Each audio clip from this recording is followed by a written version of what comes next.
So I just got back from watching Jurassic World Fallen Kingdom, and yes, there'll be lots of spoilers in this review. I've been a big fan of the Jurassic franchise since I was a boy, and so yes, I went to see this film and I did broadly enjoy it. And I'm going to spend the rest of this review nitpicking the fuck out of small things in the film that don't really diminish the fact that the film is pretty well paced, all in all, and gets to the action rather quickly, and doesn't waste a lot of your time. And the special effects all look amazing in this film, there's no getting around it, it does look good. And the main characters, Owen and Claire, are actually quite likeable and work together quite well, so the whole thing actually felt relatively decent. But there are some small things that the fanboy in me just can't let go, and that's what this is going to be about. The film follows on from what happened in Jurassic World, and there are many callbacks made to it, and that's fine. Owen and Claire's relationship didn't work. They decided to break up over the fact that Owen wanted to live in a trailer or something really silly, and yet she still ends up getting back with him, and they end up having a kiss at some point in the film, but fucking doesn't matter. But they go back there to try and rescue a bunch of the dinosaurs from the island that now apparently has an active volcano on it and is about to blow up. So Owen and Claire team up with a nervous black nerd, like the guy from the It crowd, and a woman who clearly voted for Hillary Clinton.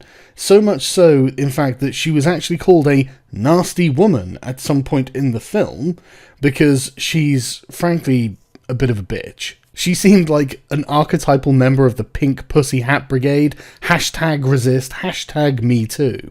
And I'm not saying this because she's a woman and she's strong and empowered. I'm saying this because if you took her lines and her attitude and made them come from a male character, he would be a prick. This character seemed to be wildly overcompensating for personality flaws there didn't really seem to be any reason that she should have. She was very attractive and she was a doctor, so why on earth was she running around basically resisting everyone and everything around her?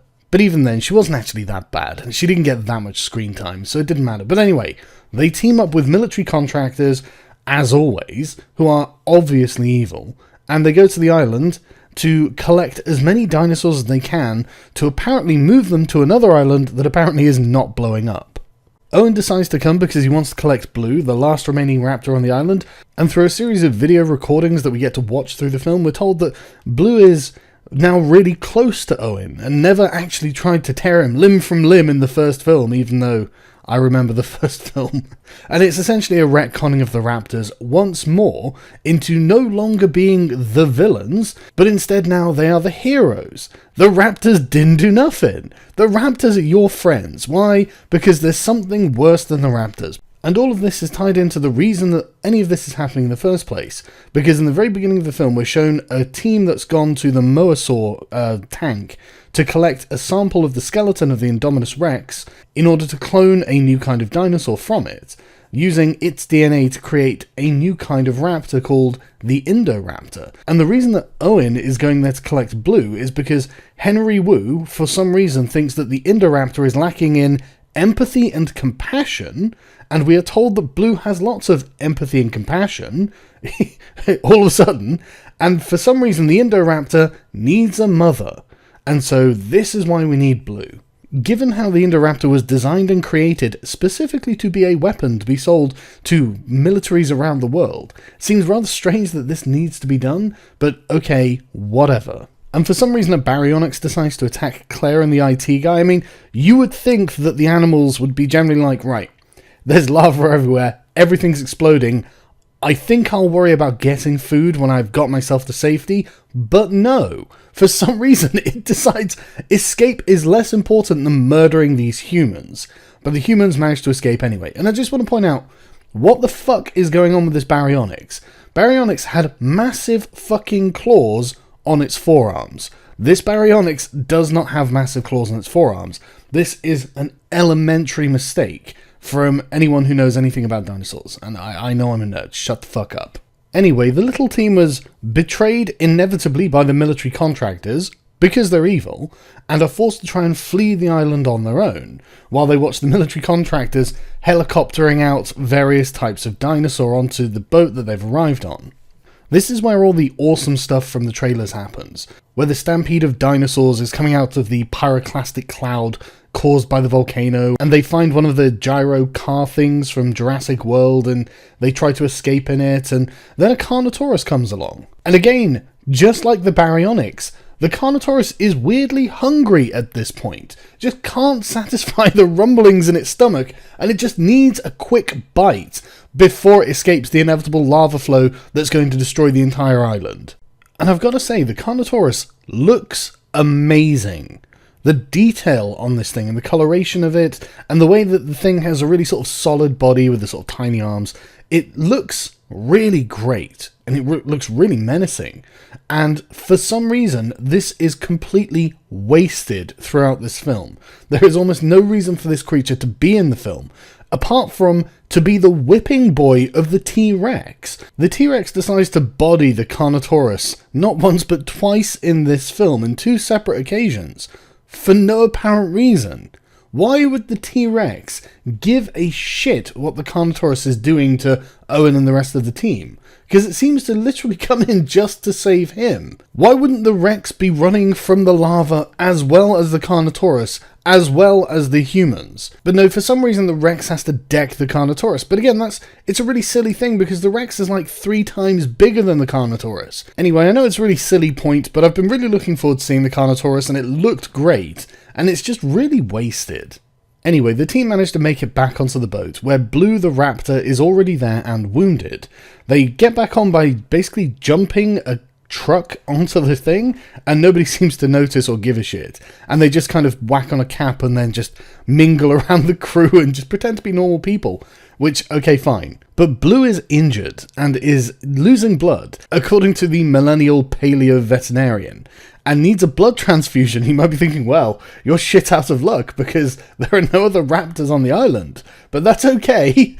Blue can have a blood transfusion from the Tyrannosaurus Rex. And I know this is going to sound weird, but at one point later on in the film, Henry Wu is saying to the veterinarian, I need Blue's blood because Blue's blood is pure, and she says, well, I just put loads of T-Rex blood in Blue, so she's not pure. And it's like, what a weird thing. What an absolutely strange thing for them to hinge part of the plot on. But anyway, Owen and Claire have to get blood out of the unconscious T-Rex, which has been tranquilized. And it is actually a rather entertaining scene. And somehow they manage to do it. Somehow the T-Rex blood is transfused into Blue just fine, and Blue recovers. And despite waking up the T-Rex in the process, the T-Rex doesn't escape. So everything works out just fine. So Owen and Claire are captured and taken with the rest of the dinosaurs to an underground jail beneath Lockwood Manor. Lockwood is apparently one of the co-founders of Jurassic Park and who worked with John Hammond, even though I don't ever recall the name being mentioned in the books or any of the previous films or anything like that. But apparently he's one of the co-founders, and he's a kindly old man, and he's basically being manipulated by the sort of evil billionaire arms dealer types. Although it could be that he's in on it too, I'm not really sure, but one of the guys does smother him to death with a pillow, and so, I don't know, So I can't actually remember exactly what the plot thread there was.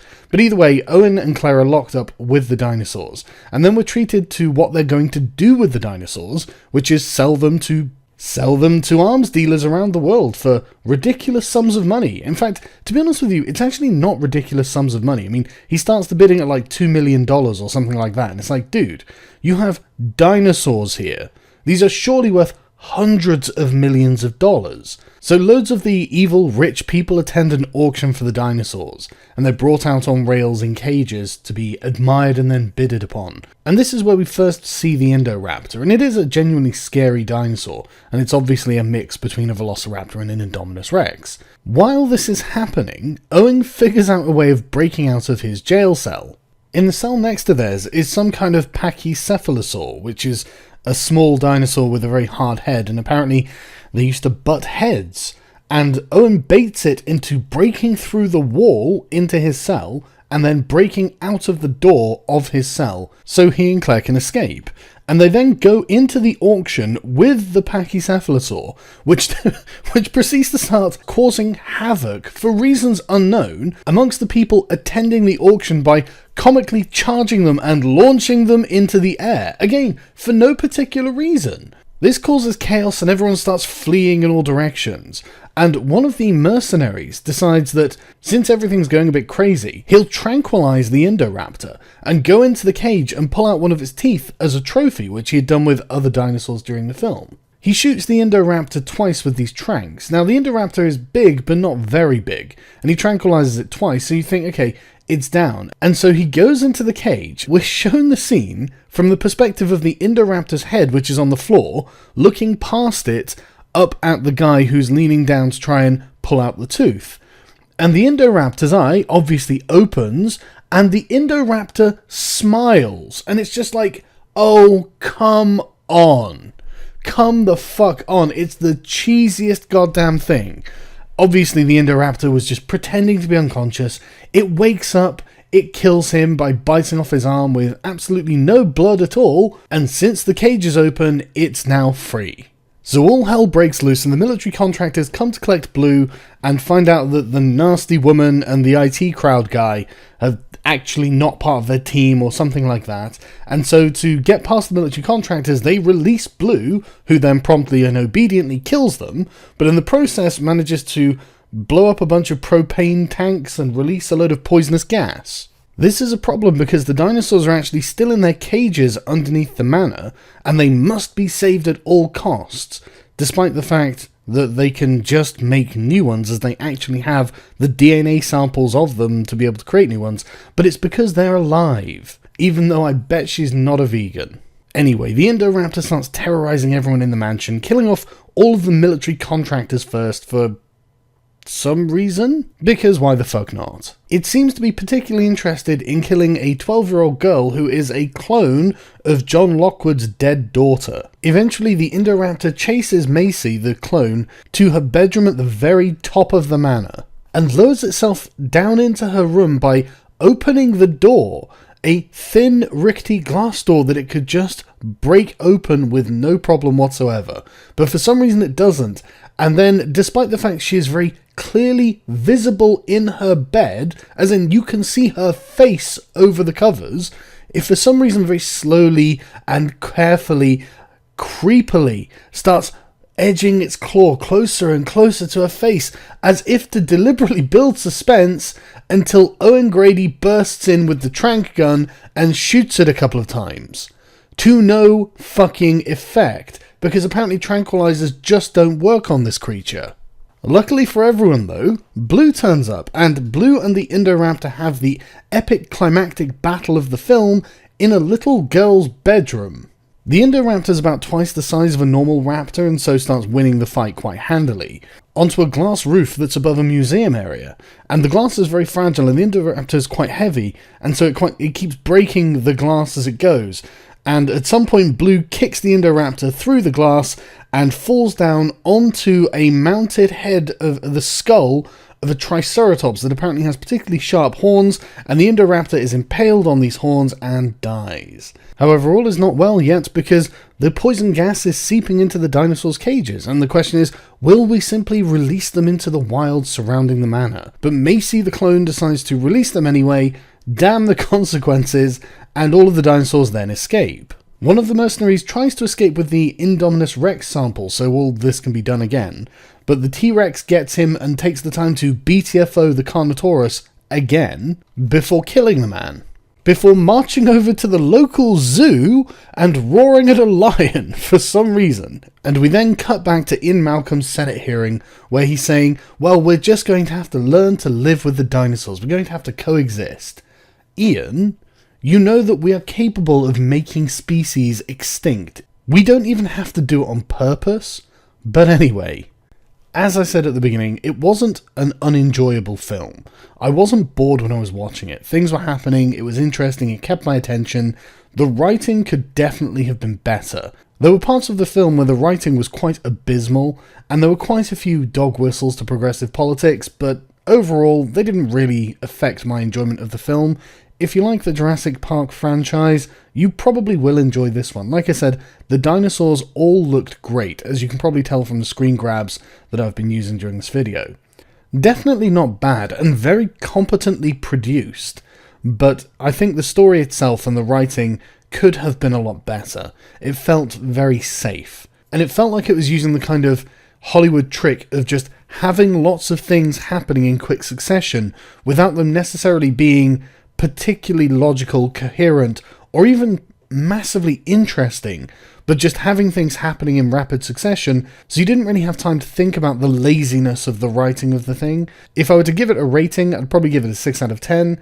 Not bad, but certainly not good. But honestly, when I went into this, I was expecting much worse.